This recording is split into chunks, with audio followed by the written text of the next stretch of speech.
আলহামদুলিল্লাহ দীর্ঘ 30টা রমজান পার করার পরে ঈদটা তো অবশ্যই মানুষের ভালো কাটবে। আসসালামু আলাইকুম রহমতুল্লাহি বারাকাতুহু।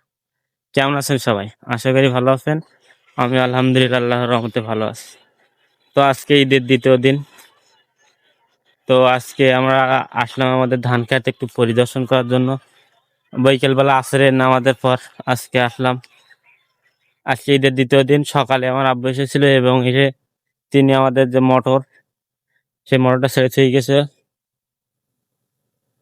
আলহামদুলিল্লাহ। তো আজকে সকাল থেকে সেই মোটরটাই চলছে। তো আমি আসলাম এখন বিকেল বেলা মোটরটা বন্ধ করে দিয়ে যাওয়ার জন্য, যাতে করে আমার সন্ধ্যার পরে আর না আসতে হয়। এবং এখন দেখব যে পুরো জমিতে কেমন পানি হয়েছে। যদি ভালো হয়, সব জায়গায় যদি কম বেশি ভালো পানি হয়ে যায়, তাহলে এক্ষুনি বন্ধ করে থুয়ে যাব। এবং যদি সমস্ত জায়গায় যদি পানি না ওঠে, তাহলে বন্ধ করব না, রেখে যাব। সন্ধ্যার পরে আর একবার আসবো। তো দেখতে পাচ্ছি কম বেশি সব জায়গায় আলহামদুলিল্লাহ আল্লাহর রহমতে কম বেশি সব জায়গায় পানি উঠেছে। তো আরেকটা বিষয় সবাইকে একটু জানাবেন, তো আপনাদের রোজার পরে রোজার পর পবিত্র ঈদুল ফিতর, তো ঈদুল ফিতর আপনাদের সবাইকে কেমন কাটলো একটু কমেন্ট করে জানাবেন।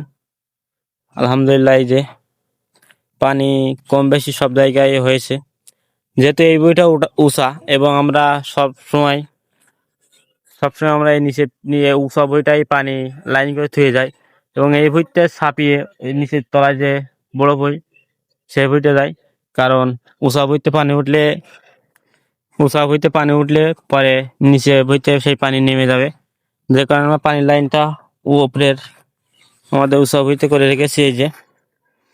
আর রাস্তার সাইড দিয়ে সুন্দরভাবে একটা নালা রেখেছি।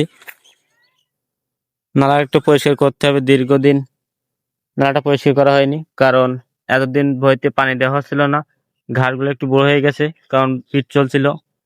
এবং পানি এখন দিচ্ছি আমরা। তো আলহামদুলিল্লাহ 2-1 মধ্যে আমি এসে নালাটা সুন্দরভাবে পরিষ্কার করে দেব, যাতে করে পানিটা সুস্থভাবে আসতে পারে। তো পানি তো আলহামদুলিল্লাহ খুব ভালো হয়েছে। তো আমি এখন এইখানে বেঁধে দেব হাত দিয়ে, যে আমার নালা আছে সে নালাটা এখান থেকে সুন্দরভাবে বেঁধে দেব বা কাদা দিয়ে দেবো, যাতে করে পানিগুলো ফিরে না আসতে পারে নালায়। কারণ এইভাবে উষা নালা একটু ছাও, যদি আমি নালাটায় পানি বেঁধে না দেই, এই কাদা না দেই, তাহলে এই যে পানি উঠেছে সব পানি আসবে এই নালায়। এবং নালা দিয়ে নালা দিয়ে যে চিকন চিকন গর্ত আছে, সেই গর্তগুলো দিয়ে নিচে যে বড় ভুঁই, সেই ভুঁইতে চলে যাবে। তো মোটর চলছে অলরেডি ওই সাইডে, এবং এই সাইডে আমি নালাটা সুন্দরভাবে বেঁধে দিয়েছি, যাতে করে এই ছোট ভুঁই থেকে পানি নালা দিয়ে সেই বড় ভুঁইতে না পড়ে। তো আলহামদুলিল্লাহ আমাদের কাজ এখন বর্তমান শেষ, এবং এখন একটাই কাজ আমার, মোটরটা বন্ধ করা এবং সোজা বাড়ি চলে যাওয়া। তো আলহামদুলিল্লাহ কাজ কমপ্লিট। তো সকলে জানাবেন কেমন কাটেছে আপনাদের ঈদ। তো আমার ঈদ তো আলহামদুলিল্লাহ খুব সুন্দরভাবে কেটেছে। দীর্ঘ 30টা রমজান পার করার পরে ঈদটা তো অবশ্যই মানুষের ভালো কাটবে, এবং আমারও সেম তাই হয়েছে। ঈদটা খুব সুন্দরভাবে কেটেছিল।